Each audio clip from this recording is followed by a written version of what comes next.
Madame Turcotte, bonjour. Vous voulez nous parler aujourd'hui de Home Capital Group, qui est un courtier hypothécaire pour les gens qui sont souvent refusés auprès des institutions bancaires conventionnelles. Une entreprise que vous déteniez en portefeuille, que vous n'avez plus en ce moment.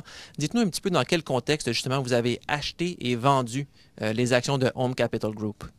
Effectivement, nous étions investis dans l'entreprise depuis quelques années et on a décidé de vendre complètement notre position il y a à peine un mois à l'annonce du départ du chef de direction, M. Martin Reed. Pour nous, ça a été vraiment le premier drapeau rouge qui s'est levé. À ce moment-là, on n'a pas hésité à vendre. Le titre se transigeait à ce moment-là entre 25 et 27 $. C'est sûr que vous allez me dire, bien, c'est pas depuis le départ de M. Reed que Home Capital a des déboires ou des difficultés. Effectivement, on parle du problème de courtier qui est arrivé en 2015 parce que Home Capital, en tant que prêteur, fait affaire avec un réseau de courtiers hypothécaires et une quarantaine d'entre eux ont soumis de la documentation trompeuse à ce moment-là. Donc, des défis opérationnels, Home Capital en avait depuis ce temps-là, mais des défis qui s'apparaissaient pour nous surmontables jusqu'au moment où le chef, le commandant du navire quitte le bateau. À ce moment-là, les risques par rapport au rendement potentiel nous apparaissaient trop importants et nous, on a préféré tout vendre. Donc, c'est à partir de 2015 vraiment que la situation a commencé à se détériorer là, chez Home Capital. Effectivement, il faut rappeler que Home Capital est dans un secteur niché. Donc, vous l'avez dit, des prêts que les banques ne convoitent pas à faire. C'était une entreprise qui est profitable, qui avait une feuille de route exemplaire dans cette expertise-là, dans l'évaluation du crédit de ce type de prêt-là. Et l'événement des courtiers en 2015, bon, oui, effectivement, on n'était pas content. C'était une prise au bâton. À ce moment-là, ils ont révisé le carnet de prêts en question, mis en place des contrôles, mais les impacts finalement collatéraux se sont additionnés mois après mois. Je vous en donne quelques exemples. Bien, perte de part de marché auprès des concurrents, parce que chez Home Capital, ça devenait plus long à prouver un prêt et les courtiers allaient tout simplement ailleurs.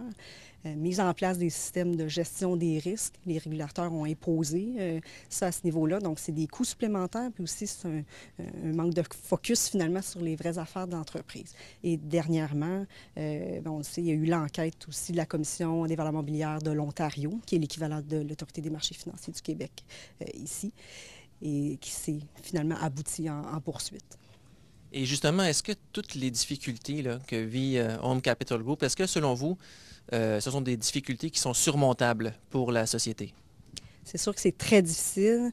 Je crois que le point tournant, effectivement, quand les allégations sont sorties vers le 19-20 avril, ça l'a mis au jour de dire effectivement, est-ce qu'il y a eu un problème de transparence envers les actionnaires, les dirigeants? 3 dirigeants sont accusés, le fondateur, M. Solway, M. Reed et le chef financier, M. Morton.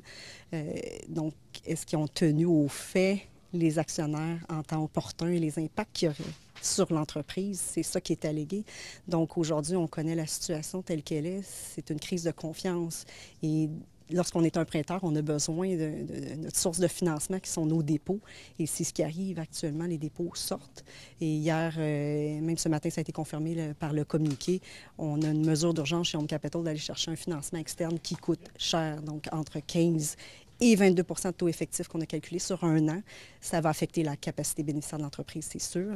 Donc, nous, on sait, et on le sait encore plus quand il y a des événements comme ça, que c'est très bénéfique de suivre nos entreprises de façon très serrée pour quand il arrive un événement de cette façon-là qui affecte les fondamentaux d'une entreprise, de réagir le plus rapidement possible.